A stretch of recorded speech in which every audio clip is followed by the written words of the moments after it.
வணக்கம். இது கேள்வி களம். தமிழ்நாட்டின் தேர்தல் களம் என்பது களைகட்ட தொடங்கியிருக்கிறது. தேர்தலுக்கான வேட்பு மனுக்கள் இன்றைக்கு நிறைவு நாளான இன்று பரபரப்பாக தாக்கல் செய்யப்பட்டு நிறைவடைந்திருக்கின்றன. சின்னம் என்பது சில பகுதிகளில் சில கட்சிகளுக்கு சிக்கலான ஒன்றாக இப்போது மாறியிருக்கிறது. நாம் தமிழர் கட்சிக்கு 5% மேலாக வாக்கு வாங்கிய அந்த கட்சிக்கு அவர்கள் இதுவரை பயன்படுத்தி வந்த கரும்பு விவசாயி சின்னம் மறுக்கப்பட்டு நீதிமன்றத்திற்கு சென்றும் பரிகாரம் கிடைக்காத நிலையில் வேறொரு சின்னத்தை அவர்கள் ஏற்றிருக்கிறார்கள். இப்போது ஒரு தொகுதியில் திருச்சியில் போட்டியிடும் மறுமலர்ச்சி திராவிட முன்னேற்றக் கழக வேட்பாளருக்கு அவர்கள் கேட்ட பம்பரம் சின்னம் மறுக்கப்பட்டிருக்கிறது. அதற்கு சொல்லப்பட்ட காரணம், குறைந்தது 2 தொகுதிகளிலாவது போட்டியிட்டால்தான் ஒரு பொது சின்னம் வழங்கப்படும் என்று தேர்தல் ஆணையம் விளக்கம் தந்தது. இன்று மாலையில் பானை சின்னம் விடுதலை சிறுத்தைகள் கட்சிக்கு வழங்கப்படாது என்று மறுத்திருக்கிறது தேர்தல் ஆணையம். டெல்லி உயர்நீதிமன்றத்தில் வழக்கு தொடுத்திருந்தார்கள். அங்கேயும் தங்கள் நிலைப்பாட்டை தேர்தல் ஆணையம் அறிவித்துவிட்டு போய்விட்டது.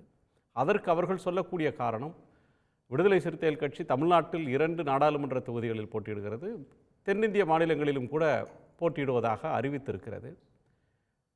மதிமுகவுக்கு குறைந்தது 2 இடங்களில் போட்டியிட வேண்டும் என்ற காரணத்தை சொன்ன தேர்தல் ஆணையம் விடுதலை சிறுத்தைகள் விவகாரத்தில் கடந்த 2 பொது தேர்தல்களிலும் உங்களுக்கு அந்த வாய்ப்பு வழங்கப்பட்டது, பொது சின்னம் வழங்கப்பட்டது.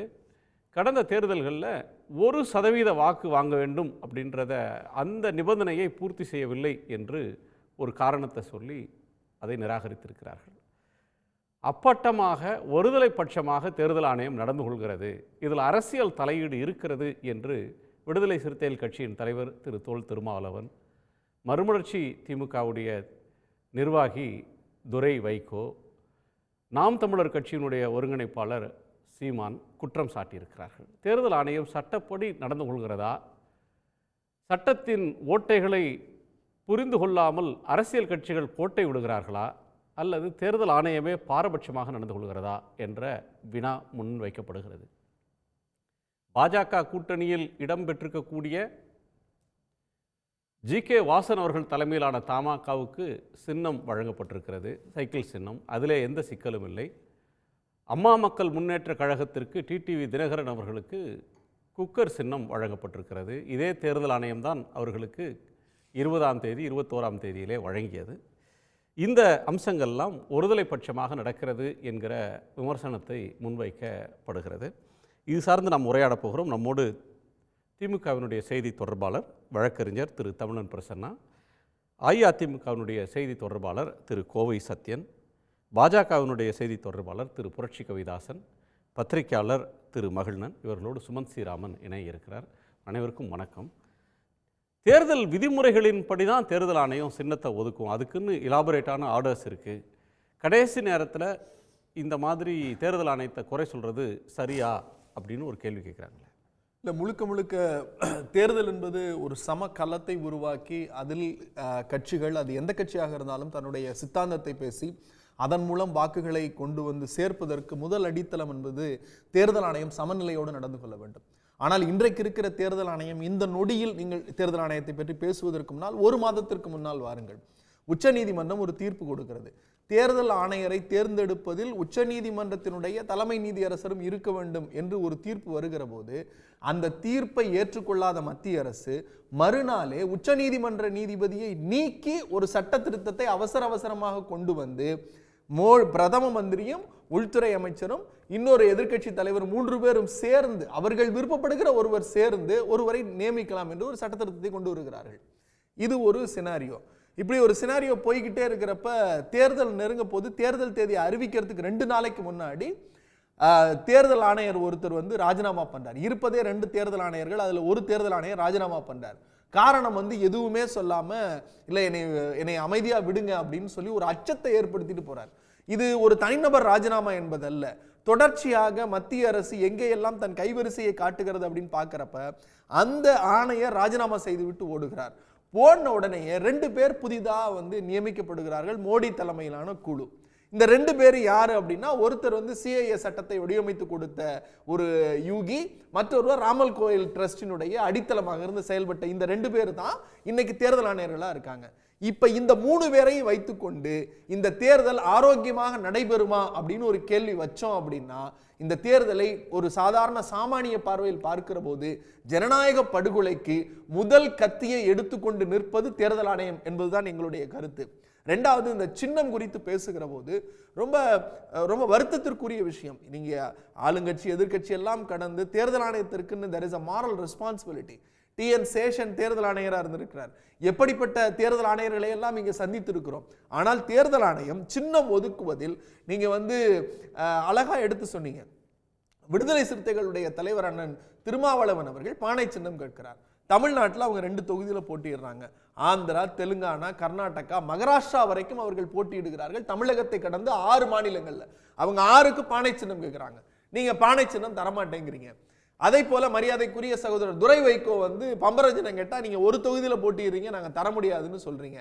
ஆனா கூட்டணி ஒப்பந்தம் பாஜகவோடு கையெழுத்தானா ஓடாத சைக்கிளை தூசி தட்டி எடுத்து உடனே சைக்கிளை கையில கொடுக்குறீங்க. ஓடாத சைக்கிளை தூசி தட்டி உடனே கொடுக்குறீங்க.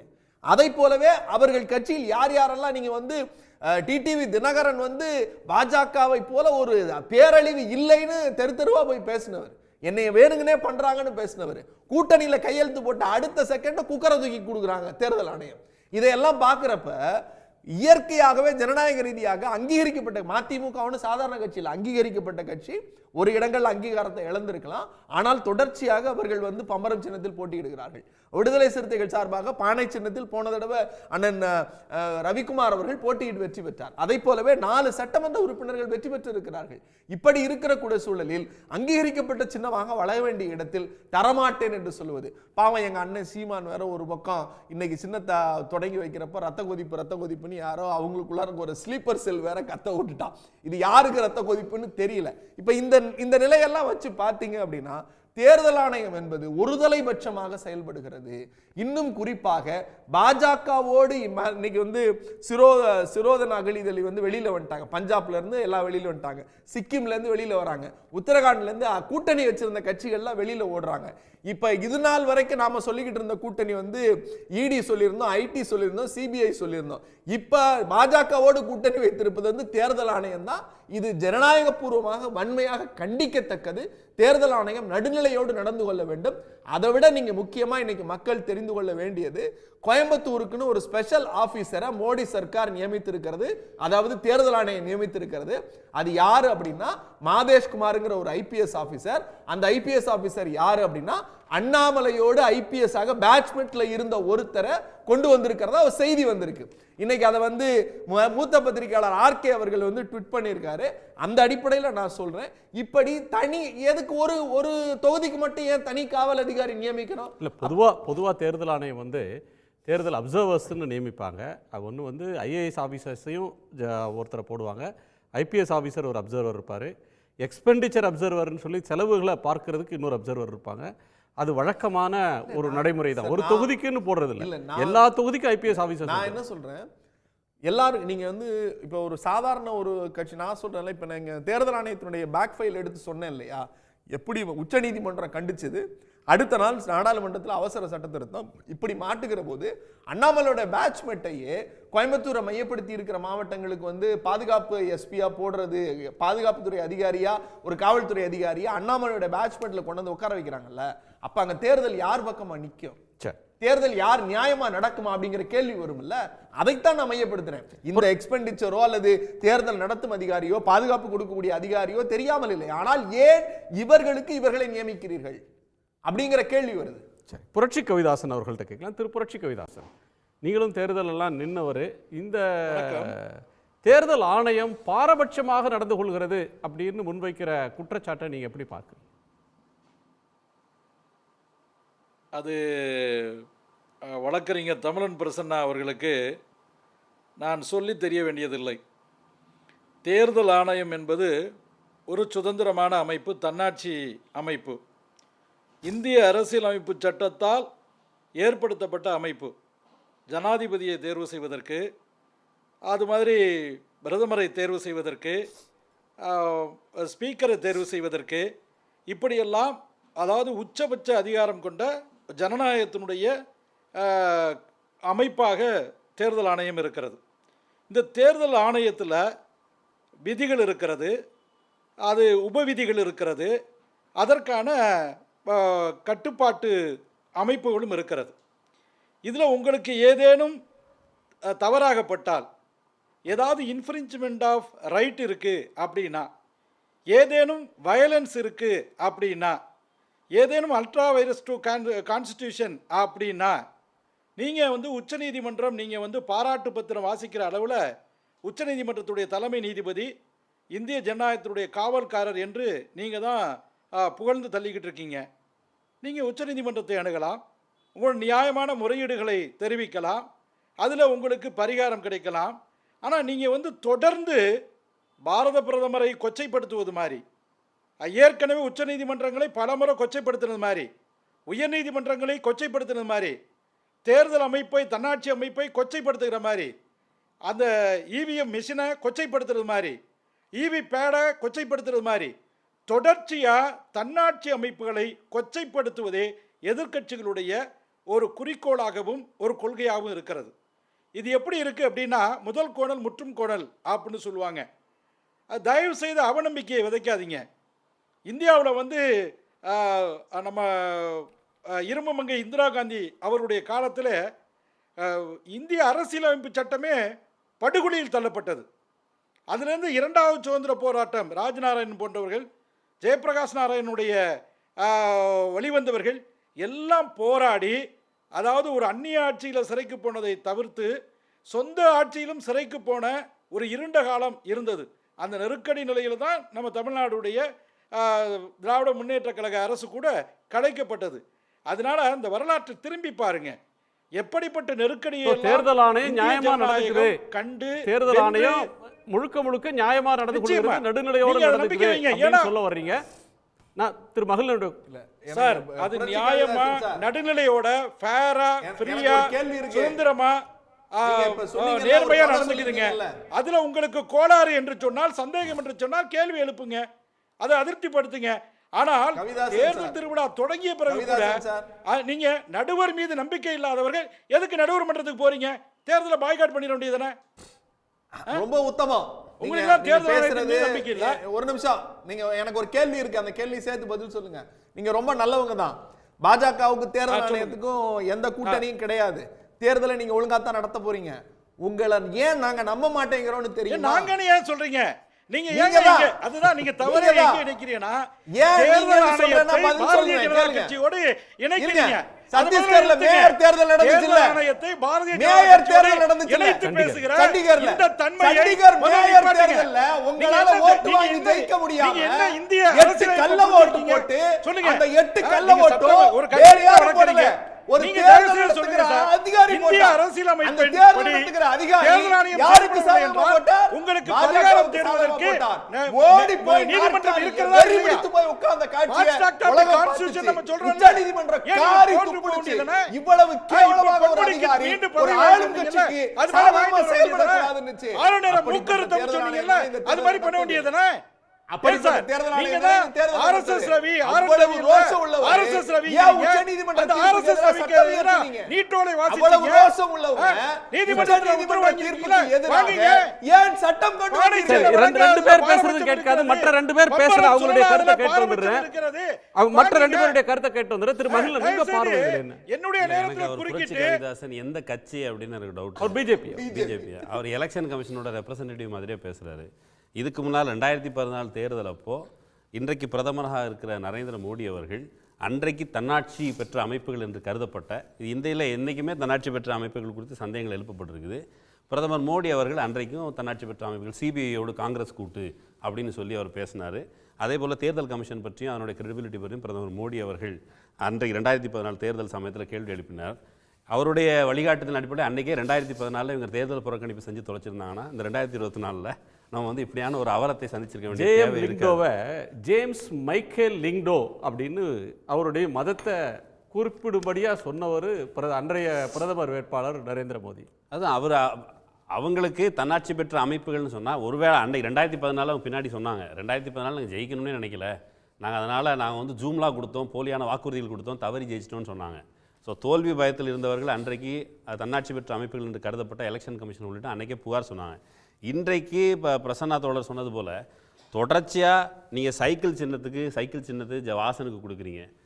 ஒன்றும் இல்லை, குக்கர் சின்னம் கொடுத்துருக்காங்க. நான் வந்து தினகரன் அவர்களுக்கு சின்னம் கொடுத்தது கேள்விப்பட்டேன்னா அவருக்கு நல்ல இந்த குக்கரில் விசில் அடிக்கும். பிஜேபிக்கு சாதகமாக கொதித்து விசில் அடித்தால் அவர்களுக்கு அந்த சின்னம் கிடைக்கும். பிஜேபி இன்றைக்கி இந்தியா முழுக்க பயந்து போயிருக்குது. நீங்கள் திருமாவளவன் அவர்களை குறிவைத்து அவரை எப்படியா தோற்கடிக்கணுங்கிற எண்ணம் பாஜகவுக்கு இருக்குது. அந்த பானை சின்னத்தை கொடுப்பதன் வழியாக இவர்கள் தங்களுக்கு கேடு நடந்துவிடும். தொடர்ச்சியாக சனாதனத்திற்கு எதிராக, பாஜகவுக்கு எதிராக, அதனுடைய கொள்கைகளுக்கு எதிராக தமிழ்நாட்டில் களத்தை உருவாக்கி கொண்ட திருமாவளவன் அவர்களுக்கு அவருடைய கட்சிக்கு எதிராக ஒரு நடவடிக்கை எடுக்கணும் அப்படிங்கிற வழிகாட்டுதல் மேலேருந்து பிஜேபியிலேருந்து போகாமல் இப்படி ஒரு விஷயம் நடந்திருக்க வாய்ப்பே இல்லை. அதே தான் இது வந்து முழுக்க திமுக கூட்டணிக்கு நடக்குது. ஒருவேளை அதிமுக ஒருவேளை தேவையில்லைன்னு நினச்சிருந்தா அதிமுகவுக்கும் அதுவே தான் நடந்திருக்கும். நீங்கள் நாம் தமிழர் கட்சிக்கு என்ன பண்ணுறாங்க? சிபிஎம் சிபிஐக்கு ஏற்கனவே அந்த நெருக்கடி வந்திருக்கு சார். ஜிகே வாசனே இன்னைக்கு வந்து ஒரு தேர்தல் பரப்புரைக்கு போனார் ஸ்ரீபெரும்புதூர்ல. அங்கே வந்து கை சின்னத்துக்கு ஓட்டு போடுங்கன்ட்டாரு. அவருக்கே அவர் சின்னம் மறந்து போச்சு. அப்புறம் இல்லை சார் நமக்கு சைக்கிள் சின்னம்ன பிறகு அவருக்கு சைக்கிள்னு ஞாபகம் வந்து சைக்கிள் போட்டு கேட்குறாரு. சைக்கிள் சின்னத்தை அவர் கொடுக்கறதுனால அதை கொண்டு சைக்கிள் சின்னத்தை அவரை விரும்பி அவரே கேட்கல. இவர்கள் வந்து தங்களுக்கு இப்போ வந்து தமிழ்நாட்டில் ஏற்கனவே மீடியாக்களை வச்சு பாஜக வந்து பெரிய அளவில் வாக்கு சதவீதம் பெறப்போகிறது அப்படின்னு பரப்புரை செஞ்சுட்டாங்க. இப்போ அந்த பரப்புரைக்கு ஏதுவான வேலைகளை செய்வதற்கு பிற கட்சிகள் தங்களுடைய மக்கள் மத்தியில் செல்வாக்கு பெற்ற அந்த சின்னத்தின் வழியாக பெறக்கூடிய வாக்குகளை பறிச்சு ஏற்கனவே நாம் தமிழர் கட்சி அப்படி தான் பயன்படுத்திக்கிட்டு இருந்தாங்க ஆன்டி திராவிடன் பாலிசிக்காக. இப்போ அந்த சின்னத்தை குலைப்பதன் வழியாக அந்த ஓட்டை அந்த பக்கம் திருப்பி விடலான்னு ஒரு சதி அது தேர்தல் ஆணையம் செய்து, அதே போல் விடுதலை சிறுத்தைகளுக்கும் அதே போல் மதிமுகவும் செய்கிறதன் வழியாக அவர்கள் ஒரு தோல்வி பயத்தில் இருக்கிறார்கள் அப்படிங்கிற அடிப்படையில் இப்போ வந்து நரேந்திர மோடி அவர்கள் குறித்து இன்றைக்கி முதல்வர் அவர்கள் பேசின அந்த விஷயங்கள்லாம் பார்க்கும் பொழுது அவர் இன்னும் கான்ஃபிடெண்ட்டாக உங்களுக்கு தமிழ்நாட்டில் இப்போ இது நடந்த விஷயங்களும் ஜனநாயக படுகொலை, விடுதலை சிறுத்தைகள் கட்சியை வந்து வாங்கன்னு கூப்பிட்டுக்கிட்டு இருந்த அதிமுக, நம்ம மட்டும் சொல்ல ஒரு பாமகனுடைய தேர்தலில் போட்டியிடாத எம்பி அவர்கள் அன்புமணி அவர்கள் வந்து சொல்லியிருக்காரு, பாமக கூப்பிட்டு எங்களையும் கூப்பிட்டு விடுதலை சிறுத்தைகள் கூப்பிட்டு எங்களையும் கூப்பிட்டுருந்தீங்க. அந்த விடுதலை சிறுத்தைகள் சின்னம் ஒதுக்கப்படுறது மறுக்கப்பட்டிருக்குது. ஆனால் எடப்பாடி பழனிசாமி அவர்களிடம் எந்த விமர்சனம் இது தொடர்பாக வரல. ஆனால் இவர்கள் தமிழ்நாட்டின் உரிமைகளை காக்க போகிறோன்னு இந்த சைட்லையும் சொல்கிறாங்க. இந்த சூழல்ல இருந்தால் பார்க்கும்பொழுது பாஜக தங்களுக்கு சாதகமான களத்தை உருவாக்குவதற்கு சின்னத்தை வச்சு என்ன பண்ணிட முடியும்? நான் என்ன கேட்குறேன், இப்போ நீங்கள் வந்து குக்கர் கொடுக்குறீங்க 2 தொகுதியில், திருச்சியில் குக்கர், தமிழ்நாட்டில் நோட்டாவுக்கு கீழே ஓட்டு வாங்குற பாஜக எதுக்கு தாமரையில் போட்டியிடணும்? நீங்கள் வேற ஏதாவது சின்னத்தில் போட்டிடுங்க. இந்தியாவில் அங்கீகரிக்கப்பட்ட கட்சிகள் பொதுவான சட்ட ரீதியான விவரம். நான் என்ன கேட்கிறேன், தமிழ்நாட்டில் இன்றைக்கும் தெரியாதா? தமிழ்நாட்டில் இன்றைக்கு நோட்டாவுக்கு கீழே இருக்கிற பாஜக இது நாள் வரைக்கும் தாமரையால் அதற்கு பலனில்லை. ஏதாவது ஒரு நீங்க வந்து ரோஜாப்பூ சின்னத்தில் போட்டி போடுங்க, வேற ஏதாவது சின்னத்தில் போட்டி போடுங்க. தமிழ்நாட்டில் இப்போ வந்து நான் என்ன கேட்கிறேன், மற்றவங்க ஏன் நிக்கிற சின்னத்தை விட்டுட்டு தாங்கள் கேட்க இப்போ தேர்தல் கமிஷனோட வேலை என்ன? நான் இந்த சின்னத்தில் மக்கள்கிட்ட செல்வாக்கு எங்களுக்கு இது சின்னத்தை கொடுன்னு கேட்டால் அதை கொடுக்கறதுல இவங்களுக்கு இருக்கிற பயாஸ் என்னன்னு கேட்டால் எதிர்கட்சிகளை முடக்க வேண்டும், அந்த வாக்குகள் போகிறத சிதைக்கணுங்கிறத வேற என்ன நோக்கம் இருக்குது? நீங்கள் திருமாவளவன் மேலே அப்படியான ஹேட்ரட் இருக்குது, அதை தாண்டி வேற எதுவும் இல்லை. இன்னொரு ஒரு சின்னத்தை மறுக்கிறதன் வழியாக இன்னைக்கு வந்து ஒரு எலக்ட்ரானிக் யுகம், இன்னைக்கு வந்து தகவல் யுகம். ஒரு நிமிஷத்தில் இப்போ தொண்டர் பலம் கொண்ட ஒரு கட்சியால் கட்டமைப்பு கொண்ட ஒரு கூட்டணி இருக்கிற போது அந்த சின்னத்தை மூளை முடுக்கலாம் 10 நாளில் கொண்டு சேர்த்துட முடியும். அது வந்து அது ஏம்பாடு, நான் கொண்டு போய் சேர்க்குறேன்னா சேர்க்கலைன்னா ஏம்பாடு. எனக்கு ஏற்கனவே இருக்கிற ப்ரிவிலேஜை மறுக்கிறது இருக்குல்ல, எனக்கு ஏற்கனவே இருக்கிற உரிமையை மறுக்கிறது இருக்குல்ல, அதுக்கு பின்னாடி இருக்கிற நோக்கம் தான் இன்றைக்கி கேள்விக்குரியது. நான் பின்னாடி சின்னத்தை போய் சேர்க்குறேனா இல்லையாங்கிற அப்புறம் அந்த கட்சிகளுடைய பாடு அந்த கட்சிகள் செய்வாங்க. ஆனால் அதுக்கு முன்னாடியே உனக்கு ஒரு இறங்கு முகத்தை ஏற்படுத்த வேண்டும் என்கிற நோக்கத்தோடு தேர்தல் கமிஷன் தொடர்பாக அதனுடைய யோக்கியத்தை தொடர்பாக தோழர் அவர் எடுத்து காமிச்சார். ஏற்கனவே அதுக்கு வந்து ஒரு பயாஸ் இருக்குது, ரொம்ப வெளிப்படையானது இந்தியா முழுக்க. நான் திரு சத்யன், தேர்தல் ஆணையம் அதனுடைய செயல்பாடுகள் அப்படின்றது ஒன்று நாட் எபோவ் போர்டு, ஒரு சந்தேகத்துக்குரியதாகத்தான் இருக்குது அப்படின்ற கோணத்தை முன்வைக்கிறாங்க. அப்படி சொல்லக்கூடாது தன்னாட்சி அமைப்பை அப்படின்ற ஒரு விமர்சனத்தை இன்னொரு பக்கம் இருக்குது. ஐ திங்க் இன்னைக்கு கூட டாக்டர் கிருஷ்ணசாமி இரட்டை இலையிலேயே போட்டிடலாம், ஏன்னா கடைசி நேரத்தில் அவங்க சின்னம் கொடுக்க மாட்டாங்க, பிரச்சனை இருக்குன்னு நினச்சாரோ என்னவோ, இரட்டை இலையிலேயே நான் போட்டியிடுறேன் அப்படின்னு அவர் அறிவித்து இன்றைக்கி நாமினேஷன் போட்டதை பார்க்குறோம். இந்த சிலருக்கு சின்னத்தை தர்றதும் சிலருக்கு மறுப்பதுமான போக்கை நீங்கள் எப்படி பார்க்குறீங்க?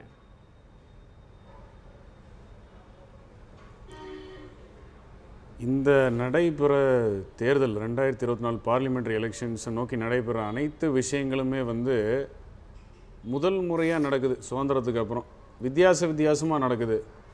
நடப்பதற்கு காரண காரியங்கள்னு எடுத்துரைக்கிறதுக்கு யாருமே இல்லை.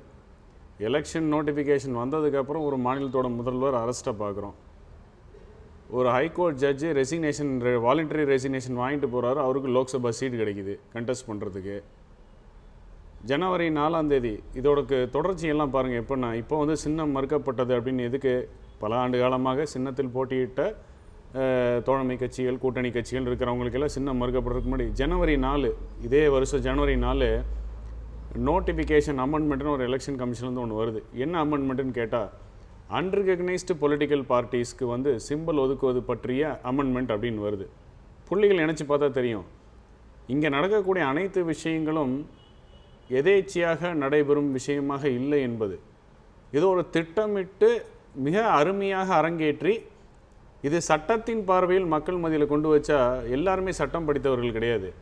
ஒரு 10 பேர் இது சரிம்பாங்க, ஒரு 10 பேர் இது தவறும்பாங்க. அப்போ அது வந்து பேச்சுவார்த்தையிலே போய் முடிஞ்சிடும், எலெக்ஷனும் முடிஞ்சிடும். இப்போ ஒரு சிம்பிள் மறுக்கப்படுகிறதுக்கான காரண காரியங்கள் லோக்சபாவில் நீங்கள் சிம்பிள் கேட்டிங்கன்னா நீங்கள் ஒரு கான்ஸ்டுவன்சியில் ஜெயிச்சிருக்கணும், இல்லை 6% ஓட்டாச்சு வாங்கியிருக்கணும், ஒட்டுமொத்த வாக்களித்ததில் நீங்கள் 6% வச்சுருக்கணும். அப்படி பார்த்தா போன எலெக்ஷனில் 2 தொகுதியில் நின்ன விடுதலை சிறுத்தைகள் ஒரு தொகுதியில் தான் வந்து திமுக சிம்பிளாக நின்னாங்க, இன்னொரு தொகுதியில் அவங்க சிம்பிள். ஸோ மறுக்கப்படுவதற்கான காரண காரியங்கள் கிடையாது தான். சில விஷயங்கள் நடக்கும்போது வரும்போது காரண காரியம் சொல்லக்கூடிய தன்னாட்சி பொருந்திய அமைப்புகள் சொல்லும் காரணங்கள் வந்து மக்களிடையே தெளிவாக இல்லை. அரசியல் வட்டாரத்தில் இருக்கவங்களுக்கு கூட இந்த காரணங்களாக இருக்கலாங்கிற கேள்வி இருக்குது. ரெண்டாவது, அவர்கள் சொல்லுகின்ற காரணங்கள் ஏற்புடையதாக இருக்கிறதான்னு கூட இல்லை.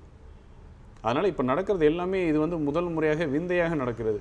எப்படி வந்து ஒரு ஊழலை விஞ்ஞானத்தனமாக பண்ணலாமோ அதே மாதிரி நம்ம சட்டத்தை கூட விஞ்ஞானமாக நம்மளுக்காக வளைத்து கொள்ளலாம் போல் இருக்குது. அது தன்னாட்சி அதிகாரம் பொருந்திய அமைப்பில் கூட சட்டத்தின் பார்வையில் சரின்னு சொல்கிற மாதிரி நம்மளோட ஆதாயத்துக்கு ஏற்ற மாதிரி வளைக்கக்கூடிய வல்லமையை வந்து பாஜக பெற்றிருக்கிறதோ அப்படிங்கிற சந்தேகம் சாமானியன் கூட வரும். அரசியல் வட்டாரத்தில் இருக்கவங்க சொல்லணுங்கிறதே இல்லை, சாமானியன் கூட அந்த சந்தேகம் வரத்தான் செய்யும். நன்றி. குறிப்பிட்ட ஒரு சில உதாரணங்கள் இந்த தேர்தலில் நடக்கக்கூடிய நகர்வுகள்லாம் வந்து அன்யூஷுவலான ஒன்று. இதற்கான விதை ஜனவரி 4, 2024 போட்டாங்க அமெண்ட்மெண்ட் கொண்டு வரும்போது அப்படின்னு சொல்கிறீங்க. இந்த நகர்வுகள் எல்லாத்துக்கும் பின்னாடி ஒரு லார்ஜர் கான்ஸ்பிரசி, ஒரு திட்டமிட்ட சதி இருக்குன்றது உங்களுடைய பார்வை. டாக்டர் சுமந்த், இந்த விவகாரத்தில் ஸ்ட்ரைட்டாக கேட்க வேண்டிய ஒரு விஷயம் என்னென்னா, சீமான் அவர்கள் கட்சிக்கான சின்னத்தை கர்நாடகாவில் இருக்கிற ஒரு கட்சி கொடுத்துட்டாங்க. அவங்களும் கேட்டாங்க, நாங்கள் இன்னொரு ஸ்டேட்டில் போய் கண்டெஸ்ட் பண்ண வேண்டியது இருக்குது அப்படின்னா இன்னொரு கிளைம் இருக்குது.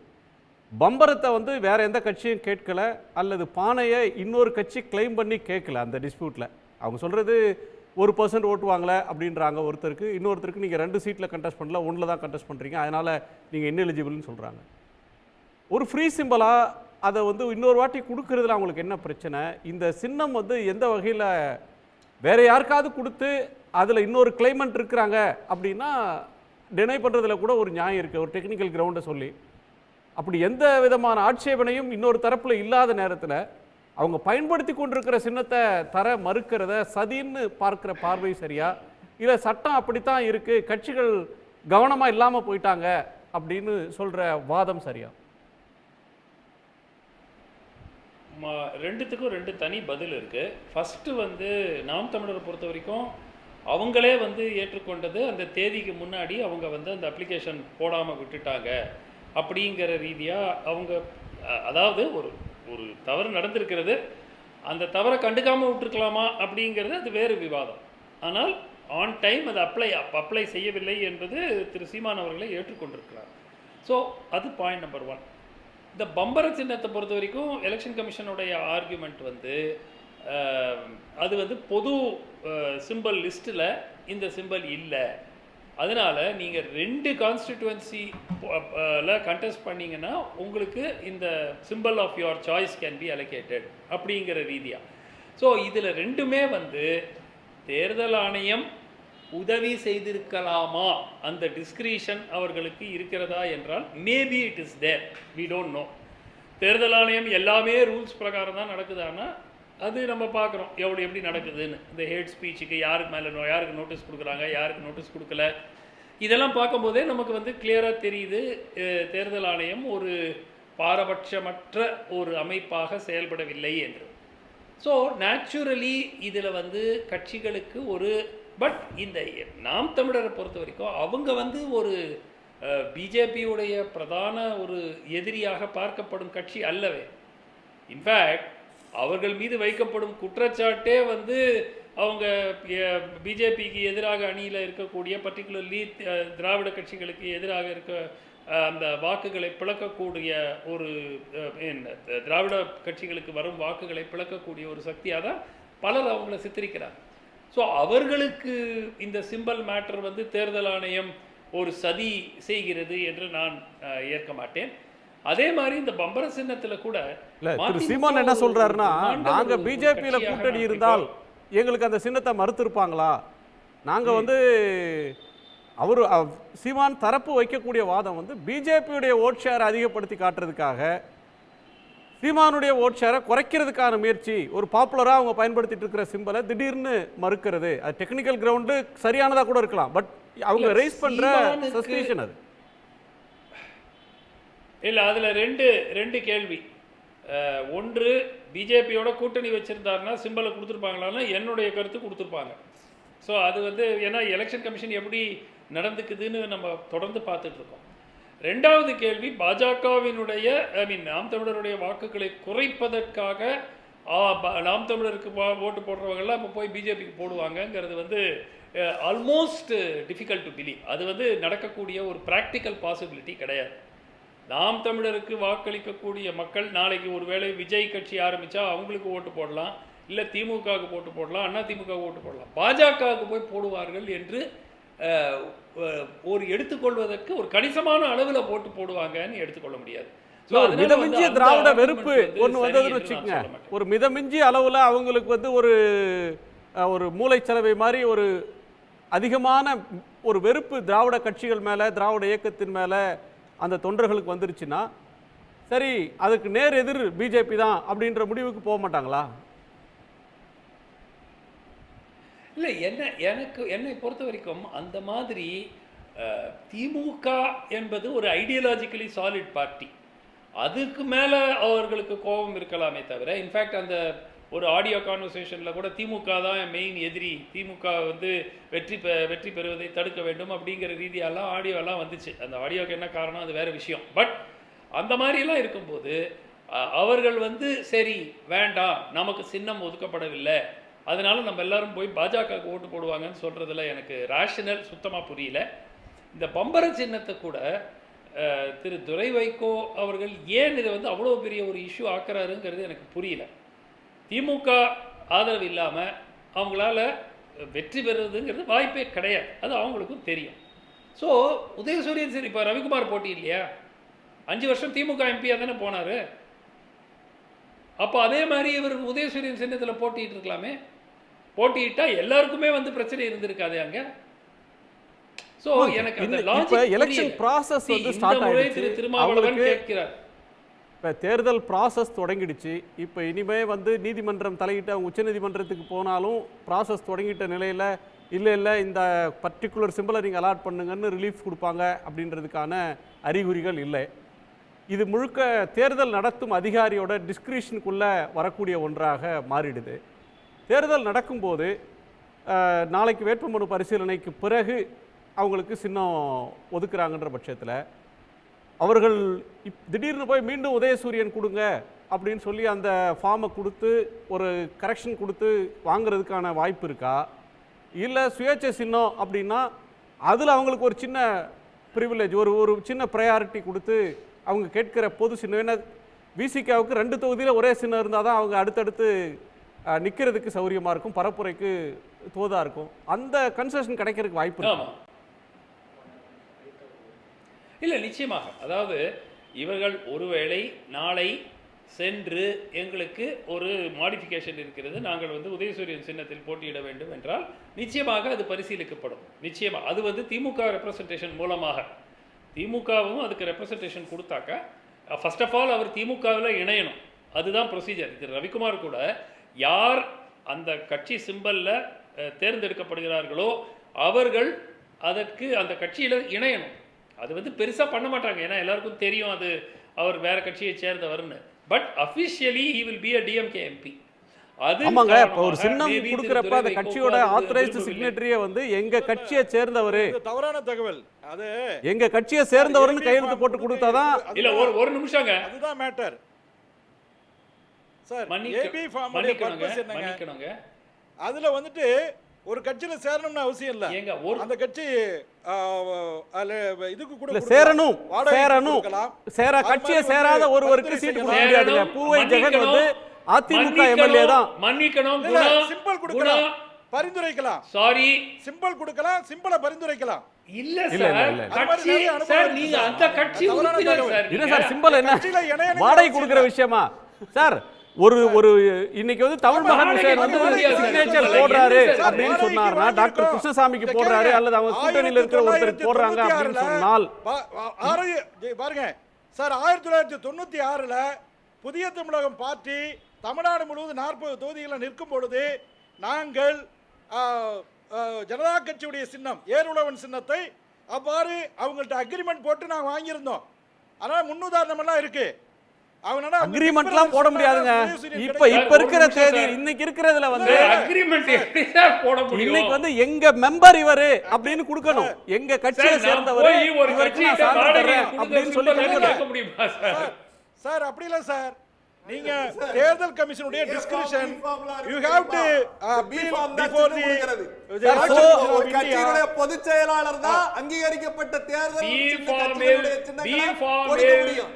ஒரு நிமிஷம் சார், கையெழுத்து அதனால கட்சியில உறுப்பினரா இருக்க வேண்டிய அவசியம் இல்லை. யார் போட்டியிட்டாலும் இல்ல அது தவறான தகவல். நீங்க போங்க. ஏசி சண்முகம் வந்து வேட்பாளரா நிக்கிறாரு, தாரிவேந்தர் நிக்கிறாரு அப்படின்னா அவங்களுக்கு சிம்பல் கொடுக்கிற போது அவங்க பிஜேபி மெம்பர் அப்படின்ற அடிப்படையில தான் ஆத்தரைஸ்டு சிக்னேட்டரிஸ் வந்து கையெழுத்து போடுவாங்க. அப்படித்தான் அதுல சொல்லப்படும். வெளியில தான் நீங்க வேற லெட்டர் பேட் நீங்க வச்சுக்கலாம். டெக்னிக்கலி பார்லிமென்ட் உள்ள போகும்போது பிஜேபி மெம்பர் தான் ஜெயிச்சு போன மெம்பர் தான் பிஜேபி சிம்பல் வேணும். பிஜேபி மெம்பரா இருந்தா தான் தர முடியும். எலெக்ஷன் கமிஷன் ஆஃப் இந்தியாவுடைய அவர் தப்பா எடுத்துக்காதீங்க. 1000க்கும் மேற்பட்ட எம்எல்ஏக்களை இந்தியா முழுக்க விலைக்கு வாங்கி இருக்காங்க. அந்த பழக்க தோஷத்துல அவர் சொல்றாரு. இல்ல எம்எல்ஏ விலைக்கு வாங்குறாரு. சின்னம் அலாட்மென்ட் பண்றவருக்கு சுமந்த் ஏதோ சொல்ல வந்தார். சுமந்த் சார் பேசுவீங்க. டாக்டர் சுமந்த் இல்லைங்க சார். சார் நீங்க ஒன்றும் இல்லை, நீங்க ரவிக்குமார் அவர்களும் கேளுங்க. அவர் பாராளுமன்றத்தில் திமுக சிறுத்தைகள் சார் டாக்டர் சார் நான் தான் கேட்கிறேன், எலெக்ஷன் கமிஷன் ஆஃப் இந்தியாவா அவரா அத்தாரிட்டி சார்? நீங்க கேட்க வேண்டிய கேள்வி எலெக்ஷன் கமிஷன்ல கேளுங்க சார், ரைட் இன்ஃபர்மேஷன்ல கேளுங்க சார். சுப்ரீம் கோர்ட்டுக்கு எப்படி சார் வாடகைக்கு எப்படி சார் சிம்பல் எடுக்க முடியும்? சுப்ரீம் கோர்ட்டுக்கு போங்க. நான் ஒரு சுயேட்சை சார், நான் ஒரு தொகுதியில போய் எனக்கு அதிமுக சிம்பலை வாடகைக்கு கொடுங்கன்னு எப்படி சார் கேட்க முடியும்? நீங்க முதல் தகவலை நீங்க தவறா சொன்னீங்க. அதாவது அலாட்மெண்ட் ஆஃப் சிம்பலுக்குள்ள டெட்லைன் வர வரைக்கும் கன்சிடர் தி ரெப்ரசன்டேஷன் இருக்கு. ஏன் நீங்க உச்சநீதிமன்றத்துக்கு நள்ளிரவு 12 மணி கூட போலாமே? யாரு உங்க கையை பிடிச்சு கட்டி வச்சது? கால அவகாசம் இருக்கிறது. கால அவகாசம் இல்லன்னு நான் சொல்லலையே. at any cost reasonable cost you have to go and approach the Supreme Court. இதா சார் முதல்ல சுப்ரீம் கோர்ட்டுக்கு போக மாட்டீங்க. வேற நான் வந்து சட்டத்தை நம்ப மாட்டீங்க. நான் சொல்லவே இல்ல. எலெக்ஷன் கமிஷன் ஆஃப் இந்தியாவோட அமெண்ட்மென்ட்டை ஏத்துக்க மாட்டீங்க. ஆனா பிஜேபியோட டை அப் பண்ணி பேசுவீங்க. சார் என்ன சார் நியாயமா இருக்கு? பிஜேபியோட டை அப் இல்ல சார். நீங்க எங்களுக்கு ஒண்ணு எலெக்ஷன் கமிஷன் ஆஃப் இந்தியா வேண்டியவங்கள சரி சார் சிம்பிள்ஸ் வாடகைக்கு எடுக்கலாம். நீங்க சின்ன சீப்பை ஒளிச்சு வச்சா கல்யாணம் போயிருமா? துரை வைகோவுடைய பம்பரத்தை முடக்கி வைத்ததனால பிஜேபி ஜெயிக்க போகுதா சொல்லுங்க? துரை வைகோ ஒரு சீட்டு தான் நிக்கிறாரு. அவருடைய சிம்பலை முடக்கிறது இந்தியாவுடைய ஆகப்பெரிய கட்சியா இருக்கிற பிஜேபியோட அஜெண்டாவா? ஏங்க கூட்டணியே இல்லாம வெறும் ஓட் பர்சன்ட் மட்டும் தான் கார்பேனே சீமான் சொல்றாரு. அவருடைய சிம்பலை முடக்கிறதுனால உங்களுக்கு என்ன லாபம்? போட்டியிடலாமே. லாபம் அடைகிறது யாரு சார்? சீமான் வாங்குற ஓட்டு என்பது அது யாருக்கு லாபம் யாருக்கு நஷ்டம் என்பதை வச்சுதான் கிடைக்கணும். ஜூன் மாசம் 19 தேதி தேர்தல் தேதி ஜூன் மாசம் 19 உதயநிதி ஸ்டாலின் வந்து பொதுக்கூட்டத்தில் பேசுறாரு. அது தப்பா தெரியல உங்களுக்கு? ஜூன் 19 தேர்தல் அப்படின்னு உதயநிதி பேசுறாரு. ஆனால் கை சின்னத்துக்கு ஓட்டு கேட்டார் ஜி கே வாசன், அதனால அவர் டிஸ்குவாலிஃபை ஆயிடுறாரு. என்ன சார் பார்வை? யார் டிஸ்குவாலிஃபை பண்ற பவர் யாருக்கு சார் இருக்கு? இல்ல இப்ப சார் சொன்னாங்களே யாரை அவரு கை disqualify சின்னமா பண்றாங்க? சைக்கிள் சின்னமான்னு தெரியல, அந்த அளவுக்கு குழம்பி சார், ஒரு போயிருக்காருன்னு கருத்து சொன்னீங்களே. சொல்லலாமா சார்? நம்முடைய நம்ம சத்தியம் மாநிலத்துடைய குறிப்பிட்டார், ஒரு நிமிஷம் சார். சூல் ப்ரொசீஜரை கொண்டு வருவோம் அப்படினாரு. ஒரு 2-3 டிகிரி கூட கொண்டு வருவோம்னு சொன்னாரு. வெப்பநிலை அதிகமான ஊர்ல இருந்து அவர் பேசுறாரு சத்யன். அவருக்கான வாய்ப்பை கொடுத்துறேன் ஒரு நிமிஷம், இல்லைன்னா அவர் கோச்சிப்பார். திரு சத்யன். இல்ல இன்னைக்கு நான் டெல்டாவில இருந்து தான் பேசுறேன், அதனால வெப்பநிலை ஒண்ணுக்கு காரணம் இல்ல. சத்யன், கோவை சத்யன் சார், ஒரு கட்சியோட சிம்பிளை யூஸ் பண்ணணும்னா ஒரு அடிப்படை குவாலிஃபிகேஷனே வந்து அந்த கட்சியோட மெம்பராக இருக்கணுங்கிறதும், இந்த அடிப்படை வந்து எப்படி மாறுதுன்னு எங்களுக்கு புரியல. இப்போ நம்ம எப்படி பார்க்கணும் அப்படின்னா, சார் பி ஃபார்ம் கொடுக்கணும். பேப்பரில் ஓட்டு போட்ட காலத்திலேயே இந்தியா முழுவதும் வந்து ஒரே கட்ட தேர்தல் தான் நடந்திருக்கு. இந்த எலக்ட்ரானிக் இவிஎம் மிஷின்ஸ் வந்ததுக்கப்புறம் தேர்தல் ஆணையம் என்ன சொல்லுதுன்னா, எங்களால் ஒரே கட்டத்தில் நடத்த முடியல, 7 கட்டமாக நடத்துகிறோம், 5 கட்டமாக நடத்துகிறோம்னு சொல்லி அவங்களுக்கு ஏற்ற மாதிரி பிரிக்கிறாங்க. இப்படி இருக்கிற பட்சத்தில் இதே தேர்தல் ஆணையம் ஒரு அங்கீகரிக்கப்பட்ட கட்சியோ இல்லை அங்கீகரிக்கப்படாத கட்சியோ அவங்களோட ஃபினான்ஷியல்ஸை தாக்கல் செய்வதற்கான தேதி முடிவுற்றதுனா கூட எக்ஸ்டெண்ட் பண்ணியிருக்காங்க. இப்படி தேர்தல் ஆணையம் வெளியிடுவதற்கு எலக்ட்ரல் பாண்ட்ஸு வெளியிடுவதற்கு எக்ஸ்டென்ஷன் கேட்குறாங்க. இப்படி இருக்கிற தேர்தல் ஆணையம் இந்த சிம்பிள் அப்ளை பண்ணுவதற்கு இதுதான் கடைசி நாள், அதை அவர் தவறை விட்டார், அதனால தான் அவர் கிடையாதுன்னு சொல்கிற காரண காரியங்கள்லாம் மிக அபத்தமான காரண காரியங்கள் சார். இது கை முன்னுக்கு கண்ணாடி எதுக்குங்கிற மாதிரி நாம் ஒரு காரணம் சொல்லணுங்கிறதுக்காக நாங்கள் இதை சொன்னோம் வச்சோம் அப்படிங்கிறதெல்லாம் வந்து நடைமுறைக்கு இல்லாத விஷயமாக ஒரு குறிப்பிட்ட ஏதோ ஒரு மனதில் வைத்து கொண்டு நகர்வது போன்ற விஷயமாக தான் படும். இது யார்கிட்ட சாதாரண மனுஷன் போய் கேட்டால் கூட இந்த மாதிரி சொல்லுவாங்க. எக்ஸ்டென்ஷன் தேர்தல் ஆணையத்துக்கு கிடைக்குது, தேர்தல் ஆணையத்தை கேட்குறவங்களுக்குலாம் எக்ஸ்டென்ஷன் கிடைக்குது. ஆனால் தேர்தல் ஆணையம் சிம்பிளை குறித்து ஒரு கட்சி அப்ளை பண்ண வேணும், அந்த தேதி தான் hard and fast rule army மாதிரிங்கெல்லாம் கிடையாது சார். நிறைய விஷயங்கள் எக்ஸ்டென்ஷன் கொடுத்துருக்காங்க. அதனால் இன்றைக்கி காலத்தில் என்ன நடக்குதுன்னா, திடீர்னு தன்னாட்சி பொருந்திய நிறுவனங்கள் எடுக்கக்கூடிய நடவடிக்கைகள் உண்மையிலேயே அவர் அதிகாரத்துக்கு உட்பட்ட வரம்பல் தான் எடுக்கிறாங்களா, இல்லை யாரையாவது திருப்திப்படுத்துவதற்கு எடுக்கிறாங்களா, இல்லை யாரோ சொல்லி எடுக்கிறாங்களாங்கிற கேள்வி எல்லாரும் மனசில் இருக்குது. அதை மறுக்க முடியாது. இதுக்காக நான் தன்னாட்சி பொருந்திய நிறுவனங்களை வந்து குறை சொல்கிறேங்கிறது கிடையாது. அதுக்கு அவர் எடுக்கக்கூடிய நடவடிக்கைக்கு சொல்கிற காரண காரியங்கள் கூட பொதுவெளியில் சரியாக இல்லை, திருப்திப்படுத்துகிற மாதிரி இல்லை. இதனால் பாதிக்கப்படுவது யாருன்னா, கட்சிக்காக உழைத்து அந்த சின்னத்துக்காக உழைத்து இருக்கக்கூடிய பொதுவாளி இருக்கக்கூடிய ஆயிரக்கணக்கான தொண்டர்கள் மட்டுமில்லை, தொண்டரை நம்பியிருக்க தலைவர்கள் தான். இப்ப தேர்தலுக்கு இன்னும் 25 நாள் தான் இருக்கும்போது சிம்பிள் கொடுக்க மாட்டேன்னா சிம்பிளை பிரபலப்படுத்துவதற்கு தலைவர்கள் முயற்சி பண்ணிட்டாங்களா இல்ல என்ன நோக்கி கலங்கன பிரச்சனையோ மட்டும் இது இல்ல, இது வாக்காளர்கள் பிரச்சனையும் சேர்ந்ததுதான். ஏன்னா இது வந்து தேர்தல்ன்றது கட்சிகளுக்காக நடக்கிறது இல்லை, வாக்காளர்கள் தான் இதுல முக்கியமானவர்கள், எஜமானர்கள். அவங்களையும் குழப்பக்கூடிய விஷயம் தானே இது. சரி, இந்த தேர்தல் சின்னம் பத்தி பேசிட்டு இருக்கிறப்ப சார், சுயேட்சை சின்னம் அப்படின்ற ஒன்றை ஒரு குறுகிய இடைவெளியில கொண்டு மக்கள்கிட்ட சேர்க்கிறது அப்படின்றது ஒரு சவால் இல்லையா திரு பிரசன்னா? இதுல முதல்ல வந்து மக்களுக்கு ஒரு விஷயத்தை தெளிவுபடுத்தணும். பாஜக எப்பவுமே மக்களை குழப்புற மாதிரி. ஆர்கே நகர்ல சார் ஒரு நிமிஷம், நீங்க பேசுறப்ப அமைதியா இருங்க. கவிதாசன், குறைந்தபட்ச சபை நாகரிகம் கடைபிடிங்க. இது என்னோட வாய்ப்பு, கொஞ்சம் அமைதியா இருங்க. சரி, இல்ல முழுக்க தவறான தகவலை சொல்லிக்கிட்டே இருக்காரு.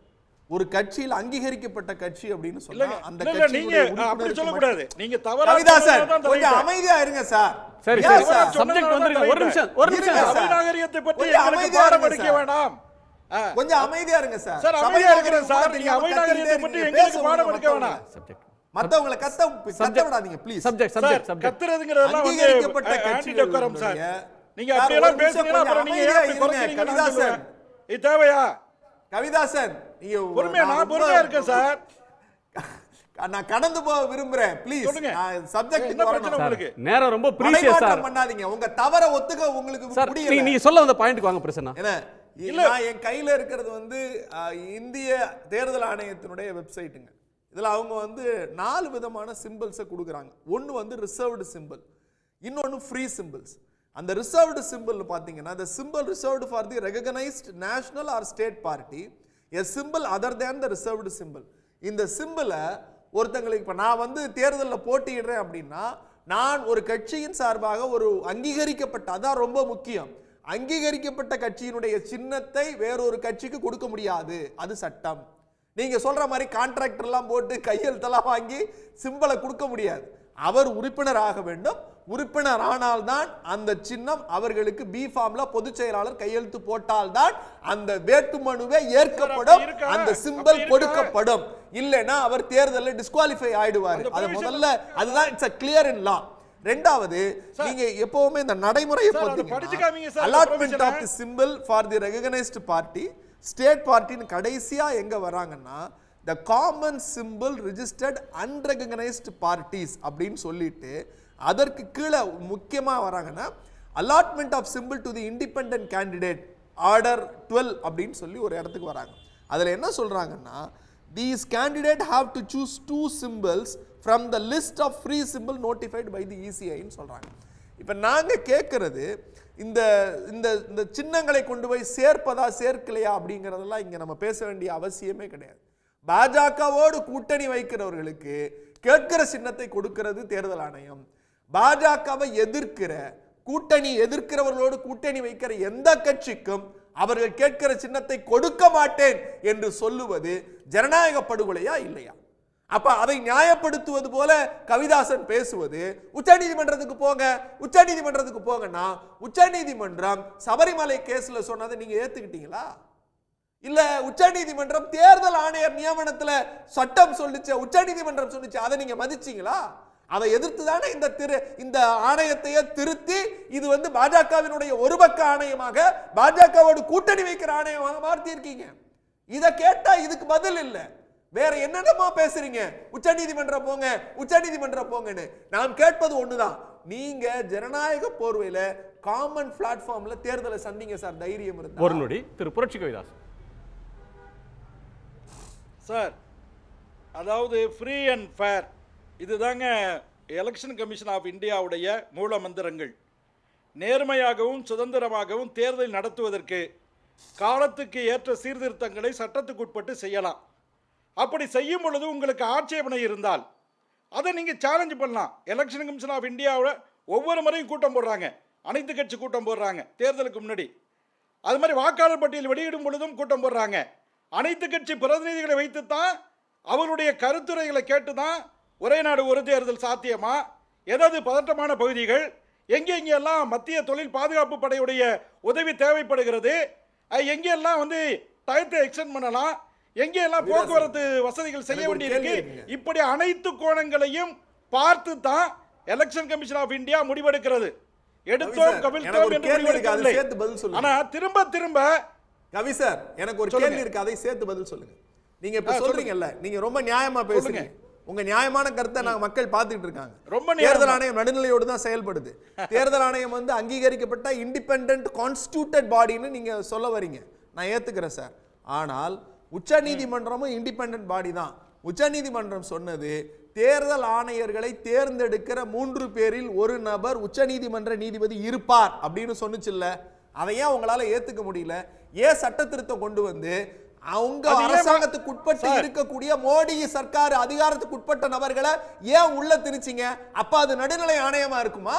அது இண்டிபெண்டன்ட் பாடியா இருக்குமா? the body was selected by modi, நீங்க the வந்து two other officials was selected by modi government. அவங்க எப்படி தேர்தலை ஃப்ரீ அண்ட் ஃபேரா நடத்துவாங்க? இல்லங்க, இல்ல நீங்க ஐஏஎஸ் அதிகாரிகளையும் ஐபிஎஸ் அதிகாரிகளையும் அவங்களுடைய காவல் நிர்வாக பணியை கொச்சைப்படுத்துறீங்க. இந்தியாவில் வந்து அரசுகள் மாறலாம், அரசாங்கம் மாறலாம்,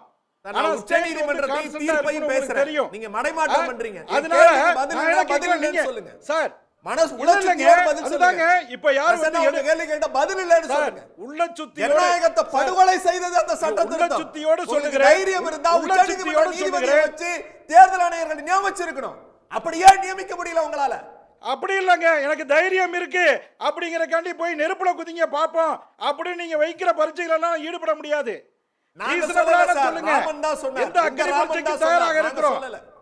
நெருப்புல குதிங்க நாங்க சொல்லல, உங்க ராமன் தான் சொன்னார். இல்ல இல்ல நம்ம அடுத்த கட்டத்துக்கு போவோம். அப்படி இல்ல சார், நீங்க அப்படி ஒரு பரீட்சையெல்லாம் எங்களுக்கு வைக்க முடியாது. சரி, யாரும் யாருக்கும் பரீட்சை வேணாம், மக்கள் தான் இதுல தீர்ப்பு எழுதக்கூடியவங்க. நம்ம மக்கள் தீர்ப்பு நோக்கி அடுத்த சுற்றுல பேசலாம். திரு சுமந்த், தேர்தல் ஆணையம் இந்த 3 தொகுதியில் அந்த பிரச்சனை இருக்குது தமிழ்நாட்டில், மற்ற இடங்களில் எந்த சிம்பிள்ன்றது கடைசியாக 2 வாரத்தில் இருக்கக்கூடிய ஒரு பெரிய சேலஞ்ச். அதை வந்து எப்படி ஓவர் கம் பண்ணுறாங்கன்றதை நம்ம பார்க்கணும். என்ன டெசிஷன் ஒரு பொதுவாக வருது அப்படின்றத பார்க்கணும்.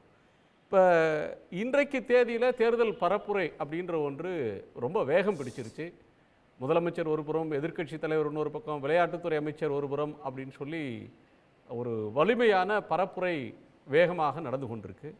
இதில் இப்போது மேலோங்கி நிற்கக்கூடிய பிரச்சனைகள் அல்லது கட்சிகள் அவங்களுக்கான போல் பிளாங்காக எடுத்திருக்கிறது எது மக்கள்கிட்ட ஒரு இம்பேக்டை ஏற்படுத்திட்டு இருக்குன்னு நினைக்கிறீங்க?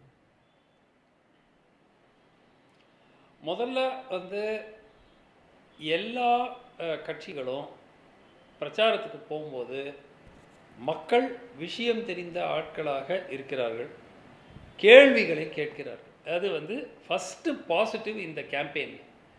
நிறைய இடத்துல நம்ம பார்த்துருக்கோம். அது வந்து எந்த ஒரு கட்சிக்கு மட்டும் இல்லை, 2-3 கட்சிகளுடைய இது நம்ம சோஷியல் மீடியாவில் வீடியோஸ் எல்லாம் பார்க்குறோம்.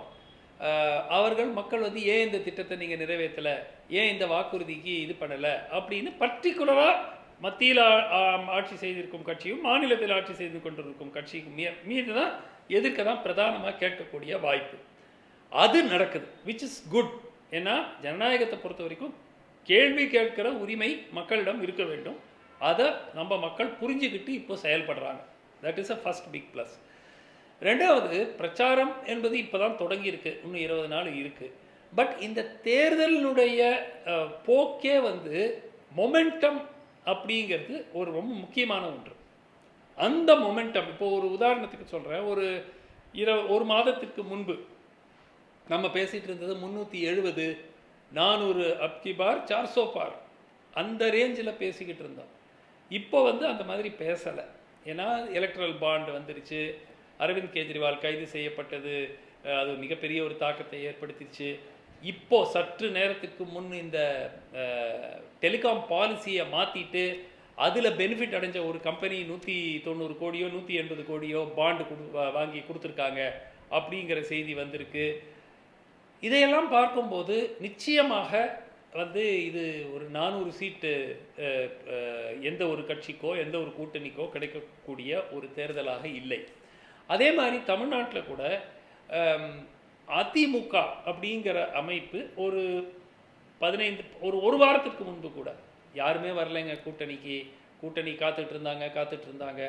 ஆனால் அதை தாண்டி ஒரு 5-6 தொகுதிகளில் தீவிரமான பிரச்சாரத்தில் ஈடுபட்டிருக்கிறார்கள். தலைமை உட்பட எல்லாரும் போயிட்டுருக்காங்க. திமுக கூட்டணி ஒரு வெல் ஆயில்டு மெஷினாக போயிட்டுருக்கு. அது வந்து ஸ்மூத்தாக அவங்களுடைய ஓட் பேங்க்கு கிட்டத்தட்ட அவங்க கவர் பண்ணிடுறாங்க. ஸோ இப்போ வந்து பாஜக கூட்டணிக்கு மொமெண்டம் வருமா வராதா தமிழ்நாட்டில், அதுதான் வந்து கேள்வி. பாஜகவுடைய மாநில தலைவர்களுடைய பேச்சுக்கள் அது வந்து சர்ச்சையை ஏற்படுத்துது. ஸோ இந்த மாதிரி வரும்போது ஒரு 4 மாதத்துக்கு முன்பு பாஜக ஒரு அசுர வளர்ச்சி அடைந்து கொண்டிருக்கிறது. 4 மாதம் இல்லை, ஒரு 7-8 மாதங்களுக்கு முன்பு இருந்த அந்த ஃபீலிங் வந்து அந்த மொமெண்டம் குறைந்திருக்கிறதோ அப்படிங்கிற ஒரு சந்தேகம் இருக்கிறது. இதுக்கு வந்து மோடி கா கேரண்டி, மோடி கா பரிவார், மோடி குடும்பம், மோடி வாக்குறுதி 400 3ல் 2 பங்கு ஜெயிக்கணும் அப்படின்றது வந்து பெரிய அளவில் அந்த ஹைப் வந்து பெருசா இல்லை. அதற்கு இல்லை, அந்த மொமெண்டம் அந்த எலக்ட்ரல் பாண்ட் வந்து பெருமளவில் பாதிச்சிருக்கு. எலக்ட்ரல் பாண்ட் வந்து சோஷியல் மீடியா இருக்கிறதுனால கடைக்கோடியில் வாழும் மக்கள் வரைக்கும் அது போய் சேர்ந்துருக்கு. ஸோ இவ்வளவு நாள் மக்கள் மனதில் என்ன இம்ப்ரெஷன்னா, எதிர்கட்சிகளா எல்லாம் ஊழல்வாதிங்க, அந்த காலத்தில் காங்கிரஸ் செய்யாத ஊழலா, திமுக செய்யாத ஊழலா, ஆர்ஜேடி செய்யாத ஊழலா, இந்த ரேஞ்சில் பேசிட்டு இருக்கு. ஆனால் பாஜக மீது 10 ஆண்டுகளில் குற்றச்சாட்டுகள் இல்லை. குற்றச்சாட்டு இருந்துச்சு, அது வேற விஷயம். ஆனால் குற்றச்சாட்டுகள் இல்லைன்னா மக்கள் மனசில் ஒரு இம்ப்ரெஷன், அந்த இமேஜ் வந்து தகர்க்கப்பட்டு விட்டு இன்னைக்கு வந்து மக்கள் எப்படி பார்க்குறாங்க, பாஜகவும் மற்ற கட்சிகளை போல ஒரு கட்சி தான், அவங்களுக்கு ஒரு special status, no anti corruption plan அப்படிங்கிறது இனிமேல் அவர்களால் பேச முடியாது அப்படிங்கிறது கிட்டத்தட்ட உறுதியாகிவிட்டது. அது ஒரு மிகப்பெரிய சேஞ்ச். ஏன்னா எத்தனையோ பிரச்சனைகள் இருந்தாலும் மக்கள் சம்ஹவ் அந்த பழைய பாஜகவில் அது ஓரளவுக்கு உண்மையாகத்தான் இருந்தது. ஒரு 20 ஆண்டுகளுக்கு முன்பு பாஜக தலைவர்களை நீங்கள் பார்த்தீங்கன்னா அவங்க அந்த ஓல்டு ஆர்எஸ்எஸ் குரூப்பில் இருந்தவங்க, வாஜ்பாய் அத்வானி காலகட்டத்தில் இருந்தவங்க. இந்த அந்த அளவுக்கு அவர்கள் மீது ஊழல் கரை படியவில்லை. அது ஓரளவுக்கு உண்மையும் கூட. ஆனால் இன்றைய சூழல்ல இந்த பாஜகவுக்கும் இப்ப இருக்கிறவங்க பாதி பேர் எதிர்கட்சியிலிருந்து உள்ள வந்தவங்க தேசிய அளவுல இவங்களே பிஜேபியினுடைய இமேஜ் அப்படின்ற ஒன்று சரிந்து இருக்கிறது. ஒரு ஊழல் இல்லாத கட்சி, ஊழலுக்கு அப்பாற்பட்ட கட்சி அப்படின்னு கருதுன பொதுவானவங்க கருதின கருத்து கூட தேர்தல் பத்திர ஊழல்ல சிதைந்து போச்சு. மற்ற விஷயங்கள் மக்கள் கேள்வி கேட்க தொடங்குறாங்க. பிஜேபி வந்து ஏற்கனவே வெற்றி பெற்று ஆட்சி அமைக்கிறதுக்கு நாள் குறிச்சிட்டது மாதிரி ஒரு சித்திரத்தை காட்டினாங்க. அது நிஜம் இல்லைன்னு ஒரு கருத்தை சொல்றீங்க. ஆனா தமிழ்நாட்டில் எப்படி இருக்கு? இல்லை, தமிழ்நாட்டில் as per expected lines Guna. ஏன்னா தமிழ்நாட்டில் என்னை பொறுத்த வரைக்கும் அலை இல்லாத ஒரு தேர்தல். யார் மீதும் மக்கள் ஒரு பெரும் அளவில் ஒரு விருப்போ இல்லை ஒரு மிகப்பெரிய எதிர்ப்போ அந்த மாதிரி இல்லை. அதன் காரணமாக நமக்கு பிஜேபி 2019 பிஜேபிக்கு அகேன்ஸ்டாக ஒரு அலை இருந்தது திரு மோடி அவர்களுக்கு எதிராக. இப்போ அந்த அலை என்று கூற மாட்டேன், இன்னும் அந்த சென்டிமெண்ட் இருக்குது, ஆன்டி பிஜேபி சென்டிமெண்ட் தமிழ்நாட்டில் இருக்கிறது. ஆனால் அது 2019 போன்ற ஒரு மிகப்பெரிய அலையாக இருக்கிறதா என்றால் இல்லை. என்ன காரணம் இருந்தாலும் இந்த கூட்டணி பலம் ஒரு பக்கம் வலுவாக திமுகவுக்கு உதவும், அதில் மாற்று கருத்தே இல்லை. கட்சிகள், கூட்டணியில் இருக்கிற கட்சிகள் தங்களுக்கு இருக்கிற வாக்கு வங்கியை மட்டும் உள்ள கொண்டு வந்து போட்டுட்டாங்கன்னா கூட பொதுமக்கள் வாக்குகள் பெரும் அளவில் சரியவில்லை அப்படின்னா கூட இந்த கமிட்டட் ஓட் பேங்க் இருக்கிறதே ஒரு 40% வந்துடும். ஸோ அதனால் எதிரணி பிளவுபட்டிருக்கிறதுனால பெரும்பாலான தொகுதிகளில் திமுக காங்கிரஸ் கூட்டணி வெற்றி பெறுவதற்கு வாய்ப்பு, அதில் எனக்கு மாற்று கருத்து இல்லை. மாற்று கருத்து எங்கவென்றால் அதிமுக எந்த அளவிற்கு எந்த போட்டி கொடுக்கும், அவர்களுக்கு 30% வாக்கு வங்கி எடுக்கக்கூடுமா, எத்தனை இடங்களில் பாஜக இரண்டாவது கூட்டணி இரண்டாவது இடத்தை பிடிக்கும், இதுதான் வந்து தி மேட்டர்ஸ் ஆஃப் இம்பார்ட்டன்ஸ். அதுதான் மக்கள் உன்னித்து கவனிச்சுட்டு இருப்பாங்க. கவிதாசன் வெயிட் பண்ணுங்க, நான் மகிழனுடைய பார்வையை கேட்டு வந்துடுறேன். மகிழன், உங்க கோணம் இதில் என்ன? ஆஸ் யூஷுவல் அவர் வந்து எல்லாம் சொல்லிட்டாரு. அதில் வந்து பாஜக வந்து ஃபீல்டில் இல்லை, யார் ரெண்டாவது இடம் அப்படிங்கிறது தான் பெரும்பாலும் அலை இல்லை அப்படின்னு சொல்கிறாங்க. பாஜக கூட்டணியில் இருக்க பாமக ஒரு ஸ்டேட்மெண்ட் சொல்லுது. அது என்ன சொல்லுதுன்னா, நம்ம இவங்க கூட்டணியில் சேர்ந்தாலும் நம்ம ஜெயிக்க போகிறதில்ல. அந்த மெசேஜை தான் அன்புமணி அவர்கள் தேர்தலில் போட்டியிடாது அப்படிங்கிற மெசேஜ் காமிக்குது. அவங்களுடைய பிரதான கண்டஸ்டன்ட் இப்போ வடிவேல் ராவணன் உள்ளிட்டவர்களே கூட தேர்தலில் போட்டியிடலை. பாமக உள்ளிட்ட அந்த பாஜக கூட்டணியில் இருக்கவங்களே அவங்க நம்பலை. அந்த பக்கம் போனாலும் தோக்க போகிறோம், இந்த பக்கம் போனாலும் தோக்க, அந்த பக்கம் போனாலும் மழை, இந்த பக்கம் போனாலும் மழைங்கிற நிலையில தான் தமிழ்நாடு இருக்குது. இதில் இந்த தேர்தல் பரப்புரையில் எனக்கு இன்றைக்கி கவனப்படுத்தணும்னு தோணுது வந்து, அவர் அண்ணாமலை அவர்கள் வந்து நான் கோட்டாவில் வந்தவன் இல்லை அப்படின்னு ஒரு பாசிங்கில் ஒரு கமெண்ட் பாஸ் பண்ணார். இன்றைக்கி முதலமைச்சர் பேசும்போது அந்த கோட்டாவின் வரலாறை பேசினார் முதலமைச்சருடைய இன்றைய உரையில். இன்றைக்கி தமிழ்நாடு எப்படி இங்கே இடஒதுக்கீடு உள்ளிட்ட சமூக நீதி கோரிக்கைகளை எப்படி காப்பாற்றிச்சு அப்படிங்கிற மெசேஜ் அண்ணாமலைக்கு பதில் சொல்ல. அவர் ஜென்ரலாக தமிழ்நாட்டில் பொதுவாக பேசிக்கிட்டு இருக்கிற ஒரு விஷயத்தை அவர் பேசினார். அண்ணாமலை பொதுவில் வந்து தமிழ்நாட்டில் 69 விழுக்காடு இடஒதுக்கீடு நடைமுறையில் இருக்குது. பிற்படுத்தப்பட்ட மக்களும் பட்டியல் சாதி மக்களும் இது நாள் வரைக்கும் இந்த சமூக நீதியின் பலனை அனுபவித்து வருகிறார்கள். அந்த மண்ணில் நின்றுக்கிட்டு நான் வந்து கோட்டாவில் படித்து வரல அல்லது கோட்டாவில் வரல அப்படிங்கிற ஒரு ஸ்டேட்மெண்ட்டை சொல்கிறாரு அப்படின்னு சொன்னால் இந்த தமிழ்நாட்டின் பெரும்பான்மை மக்களை இழிவுபடுத்துகிறார். அது தேர்தல் களத்தில் ஒரு தேர்தல் பரப்புரையில் பெருசாக வரக்கூடிய ஒரு விஷயமா நீங்கள் பார்க்குறீங்களா? இந்தியா முழுக்க நான் தான் பெரிய ஓபிசின்னு மோடி சொல்கிறாரு. இவர் அண்ணாமலையும் கூட கொஞ்ச நாளைக்கு முன்னாடி நான் வந்து இந்த இடஒதுக்கீட்டின் பலனை நான் அனுபவித்தேன்னு சொல்கிறார். அப்போ கொங்கு மண்ணில் நின்றுக்கிட்டு நான் வந்து இதெல்லாம் கிடையாது, அந்த கொங்கு மண்ணின் வரலாறு அணிந்தவர்கள் குறிப்பாக அந்த பிற்படுத்தப்பட்ட மக்கள். அவர் வேற ஸ்டேட்மெண்ட் கூட சொன்னாருங்க, திராவிட எதிர்ப்பு இல்லை, நான் திராவிடம் பிளஸ் அப்படின்லாம் கூட சொன்னார். அது முன்னாடி சொன்னார். வேற காலத்தில் தேர்தல் களத்தில் இதெல்லாம் ஒரு இஷ்யூவாக இருக்க போகுதான்னு கேட்குறேன். இது கண்டிப்பாக இஷ்யூ இல்லை. தமிழ்நாட்டை பொறுத்தளவுக்கு சோஷியல் ஜஸ்டிஸ்க்கு எதிராக யார் பேசினாலும் இன்றைக்கி முதலமைச்சர் ஒரு முக்கியமான கூறு வைக்கிறார்ல, இடஒதுக்கீடு இப்போ பட்டியல் சாதி மக்கள் பிற்படுத்தப்பட்ட மக்கள் அவங்களுடைய உரிமைகளுக்கு எதிராக பாஜக இந்தியா முழுக்க செயல்பட்டு வருகிறது. அந்த செயல்பாட்டுக்கு எதிராக தமிழ்நாடு ஏற்கனவே விரையாற்றிருக்கு. அதுக்கு எதிராக இருந்த எம்ஜிஆர் காங்கிரஸ் அகில இந்திய அளவிலேயே சோசியல் ஜஸ்டிஸ்ன்றதை ஒரு பிளாங்காக எடுத்திருக்கிறாங்க. ராகுல் காந்தியோ மல்லிகார்ஜுன கார்கேவோ தமிழ்நாட்டில் 50% எஸ்சி எஸ்டி ஓபிசிக்கு இருக்கக்கூடிய சீலிங் 50% தாண்டக்கூடாதுன்றதை நாங்கள் வந்து தளர்த்துவோம். நாங்கள் வந்து அப்போ இந்தியாவில் அதுதான் போஸ்ட் மண்டல் பிஜேபி வந்து ஒரு கமண்டலத்தை தூக்கிட்டு வந்து இந்தியாவை ஆக்கிரமிக்கிறதுக்கான முயற்சியை செய்து ஒரு ஃபேஸில் 10 வருஷம் கடந்துட்டாங்க. மண்டல் பாலிட்டிக்ஸ் திரும்ப ரிவைவ் ஆகிருக்குது. அந்த சூழலில் இந்தியா முழுக்க பயந்து நானும் ஓபிசி தான் சொல்லி பிற்படுத்தப்பட்ட மக்கள், பட்டியல் சாதி மக்கள்லாம் போய் மோடி சந்திச்சுட்டு இருக்கும் பொழுது தமிழ்நாட்டின் தலைவர் என்று அறியப்படுகிறவர் அவர் இப்படியான ஒரு ஸ்டேட்மெண்ட் சொல்லும்போது இது வந்து குறிப்பாக கவனப்படுத்தப்பட்டு கண்டனம் தெரிவிக்கப்பட்டிருக்கணும். ஒன்று. இன்னொன்று, இந்த தேர்தல் பிரச்சாரத்தை பொறுத்த அளவுக்கு பாஜக வட இந்தியாவில் லாபார்த்திஸ் அப்படிங்கிற டேர்ம்ஸ் தான் பயன்படுத்தினாங்க. அது லாபார்த்திஸ்னா லாபார்த்தி பலனாளிகள். நாம் வந்து இங்கே பயனாளிகள்னு சொல்கிற சமூக நீதியின் பயனாளிகள், இந்த மக்கள் நல திட்டங்களின் பயனாளிகள் அப்படின்னு சொல்றதை அவங்க லாபார்த்திஸ்ன்னு சொல்றாங்க. லாபார்த்தி லாபம் பெறுவர்கள், பயனாளிகள் கிடையாது. லாபார்த்திஸ். ஆனால் இங்கே தமிழ்நாட்டில் இவ்வளோ மக்கள் நல திட்டங்கள் நடைமுறைப்படுத்தப்பட்டிருக்க சூழலில் இங்கே அது வந்து திரும்ப செல்ஃப் எடுக்கும், திமுகவுக்கு சாதகமாக தான் இருக்கும் அப்படிங்கிறதான் களம் வந்து ஆஸ் யூசுவல். அலை இல்லைன்னு சொல்கிறாரு. ஆட்சியில் இருக்கிற திமுகவுக்கு எதிராக அலை இல்லை, யார் மீதும் வெறுப்பு இல்லைன்னு சொன்னால் தமிழ்நாட்டில் திமுகவுக்கு ஆதரவான அலை இருக்கிறது அப்படின்னு அதுக்குள்ளே இருக்கிற பொருள். பாஜகவுக்கு எதிரான அலை இல்லை அப்படின்னு சொன்னால் திமுகவுக்கு ஆதரவான அலை அப்படிங்கிறது பாஜகவுக்கு எதிரான அலை தான். அப்போ அலை இருக்கிறது. அலைனா எதிர்ப்பலைன்றது மட்டும் பொருள் இல்லை, ஆதரவாகவும் ஒரு சைலண்டான அலை இருக்கலாம்னு நீங்கள் சொல்கிறீங்க. சரி, அது என்னன்றதை பார்ப்போம். திரு புரட்சி கவிதாசன், 2 மாதத்துக்கு முன்னாடி பிஜேபி ஓஹோன்னு ஜெயிக்கும் இந்தியாவில் அப்படின்னு சொன்ன கட்டமைக்கப்பட்ட பிம்பம் இப்போ சரிய தொடங்கிடுச்சுன்னு திரு சுமந்த் ஆர்கியூ பண்ணுறாரு.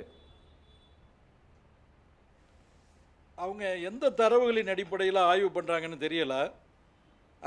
கட்டமைப்பு சரிகிறது, கட்டமைக்கப்படுகிறது அப்படிங்கிறத அந்த opinion makers as well as opinion creators இது மாதிரியெல்லாம் அதையெல்லாம் தாண்டி சாதாரண இந்திய குடிமகன் வந்துட்டு சமூக வலைதளங்களுடைய பொற்காலத்தில் வாழ்ந்துக்கிட்டு இருக்கான்.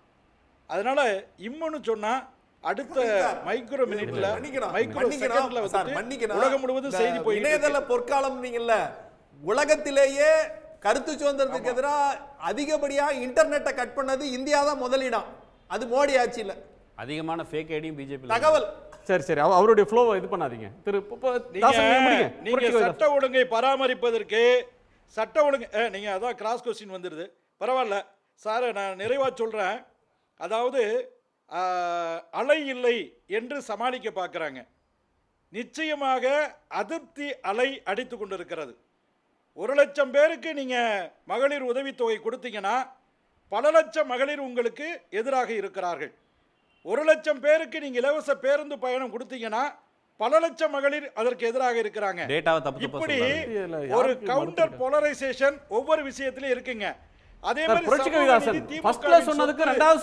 பிரச்சனை இருக்கு. வந்து மகளிர் உரிமை தொகையை பெற்றவங்க பயனாளிகள்னா கிடைக்காதவங்களுக்கு எதிர்பார்க்காங்கன்னு சொல்றதுல கூட ஒரு லாஜிக் இருக்கு. மகளிருக்கான இலவச பேருந்து அப்படின்ற ஒன்று எல்லோருக்குமானது தானே, யாரையும் இறக்கி விடுறது இல்லையா? கர்நாடகாவில் வந்து இதை பார்த்து அவங்க செஞ்சாலும் கர்நாடகா சிட்டிசன்ஸ் மட்டும்தான் ஆதார் கார்டை காட்டினாதான் அவங்களுக்கு வந்து இலவச பயணம். இங்க யாருனாலும் போலாமே பெண்கள், அதுல பாதிக்கப்பட்டவங்க யாரும் இல்லையே. இல்ல சார், நேற்றைய செய்தியை பாருங்க. கண்டக்டரை அரைஞ்ச பெண்ணை அடித்த கண்டக்டர், பொதுமக்களுக்கும் ஓட்டுநர் நடத்துனர்களுக்குமான போராட்டம். தனியார் பஸ் கண்டக்டருக்கும் அரசு பஸ் கண்டக்டருக்கும் சார் அரஸ்ட் பண்ணிட்டாங்க சார் அவங்க ரெண்டு பேரும் இன்னைக்கு. அதனால இல்ல அது வேற சப்ஜெக்ட். நீங்க சார் அந்த செய்தி சொல்லுங்க, அப்புறம் எதுவுமே இல்லன்னு சொல்றீங்க. இல்ல ரெண்டு சார், அது ரெண்டு அடுத்து தனியார் பஸ் கண்டக்டருக்கு அரசு பஸ் கண்டக்டருக்கு சண்டை சார். இதுல பேசஞ்சரை ஏத்துறதுல சண்டை இல்ல, பெண்களை ஏத்துறதுல இல்ல. சரி, அடுத்த பாயிண்ட் வாங்க. பெண் வந்துட்டு இல்ல தவறான தகவல் அதை வச்சு வேணா பேசிக்குவோம். இப்ப திமுகவுக்கு எதிரான அதிருப்தி அலை அடிக்கிறது. அந்த அலை வந்துட்டு வேரோடும் வேரடி மண்ணோடும் இந்த இந்தியா கூட்டணியை வீழ்த்தும். மிக முக்கியமாக சமூக நீதி, கோட்டா, இது எல்லாமே ஏதோ திமுகவுடைய சொத்து மாதிரி நினைக்கிறாங்க. தவறு. அறிவுச்சுரங்க மன்னல் அம்பேத்கர் காலத்திலிருந்து, அது மாதிரி அயோத்திதாச பண்டிதர் எம்சி ராஜா காலத்திலிருந்து, ஜஸ்டிஸ் பார்ட்டி காலத்திலிருந்து, பிஜேபிக்காரன் ஒருத்தருடைய பெயர் கூட இல்ல. பெயர்களை சொல்லுவதற்கு பிஜேபியை சார்ந்த யாருக்கு தகுதி கிடையாது. மேற்கொண்டு சொல்ல எந்த பெயரை சொல்வதற்கு பாஜகவை சார்ந்த சங்கிக்காவை கும்பலுக்கு எந்த உரிமையும் கிடையாது. அம்பேத்கரை படுகொலை செய்கிறவர்கள், அயோத்திதாச பண்டிதரை படுகொலை செய்கிறவர்கள், சமூக நீதியை படுகொலை செய்வது பாஜக. ஒடுக்கப்பட்ட மக்களின் உரிமைகளை குளிரள்ளி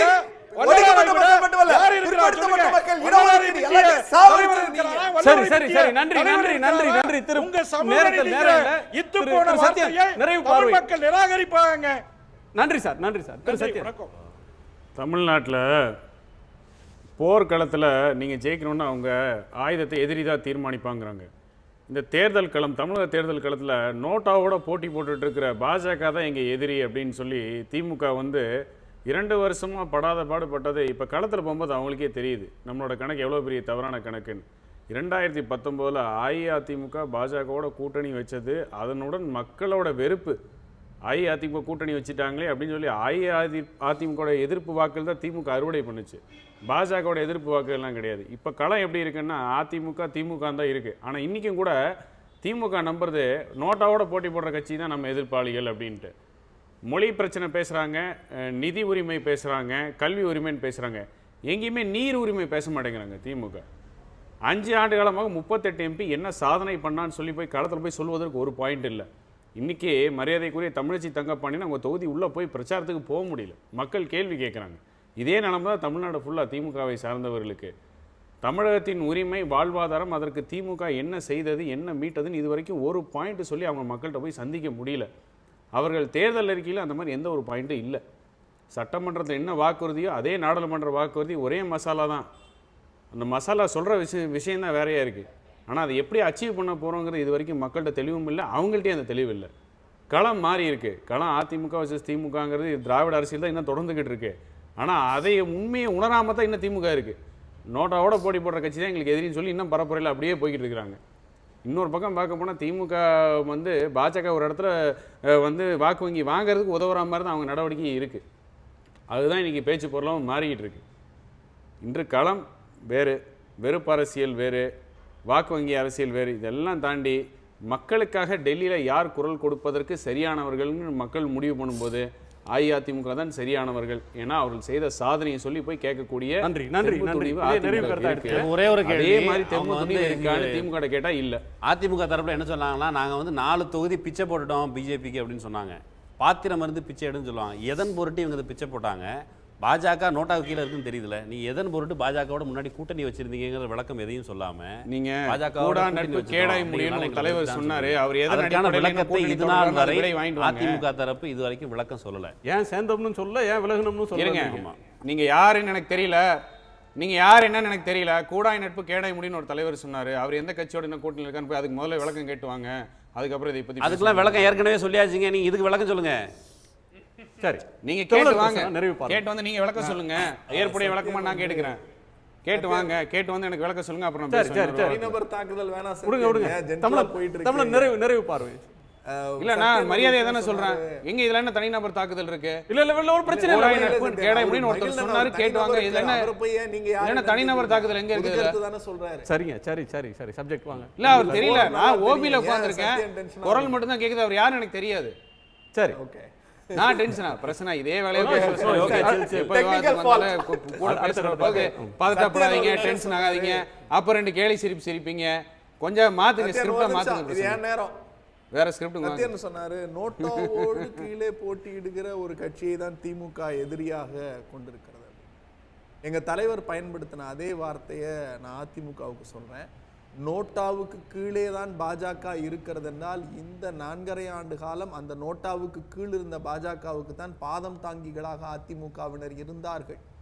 இந்த 4.5 ஆண்டு காலம் நீங்கள் நாடாளுமன்றத்தில் என்ன செய்து கிழித்தீர்கள் என்பதை பட்டியலிடுங்கள். நாங்களும் பட்டியலிட தயாராக இருக்கிறோம்.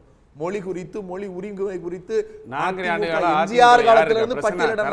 சத்தியம், நீங்க பேசினப்ப நான் அமைதியா இருந்தேன். நீங்க பேசினப்ப அமைதியா இருந்தேன். நீங்க பேசினப்ப சத்தியம், நீங்க பேசினப்ப நான் அமைதியா இருந்தேன். நீங்க நிறைய குற்றச்சாட்டு வச்சீங்க. இது எனக்கான நேரம். இடைமறிக்காதீங்க, பதறாதீங்க, பயப்படாதீங்க. உங்களை அம்பலப்படுத்த மாட்டேன். நான் அதிமுகவை தான் அம்பலப்படுத்துறேன். ஏன்னா நீங்க என்ன செஞ்சீங்கங்கறத பட்டியலிடுங்க. நாங்க என்ன செஞ்சோங்கிறது மக்களுக்கு தெரியும். எங்கள் நலத்திட்டங்களுக்கு 22 நாள் நாடாளுமன்றத்தை முடக்கி முதுகெலும் பெற்ற ஆட்சியை, முதுகெலும் பெற்ற தமிழகத்தை முதுகெலும் போல் நிமிர்த்தியது முத்துவேல் கருணாநிதி ஸ்டாலின் ஆட்சி. இன்னைக்கு மத்திய அரசை கடந்து பொருளாதார கோட்பாடு மத்திய அரசு சொல்லுங்க, நாங்க சொல்ல. தனிநபர் வருமானத்தை உயர்த்தி இருக்கிறோம். தொழில்துறையில 17வது இடத்தில் இருந்தது முதல் இடத்துக்கு கொண்டு வந்திருக்கிறோம். தனிநபர் வருமானத்தை உயர்த்தி இருக்கிறோம். இந்தியா முழுக்க வேலை வாய்ப்பு இல்லைன்னு சொன்னப்ப தமிழ்நாட்டில் வேலை வாய்ப்பை பெருக்கி இருக்கிறோம். ஜிடிபி ரேட்ல இந்தியாவிலேயே 2வது இடத்திற்கு கொண்டு வந்தது முத்துவேல் கருணாநிதி ஸ்டாலின் ஆட்சி. மக்கள் நல திட்டங்களை எங்களை கொண்டாடுறாங்க, உங்களை புறந்தள்ளுகிறார்கள். உங்களுக்கு நீங்க பாஜகவோடு நோட்டாவோடும் கள்ள உறவு வைத்துக் கொண்டு போராடிக்கிட்டு இருக்கீங்கல்ல, இந்த நிலை இந்த தேர்தல் முடிந்ததற்கு பிறகு அம்பலப்பட்டு போவீர்கள்.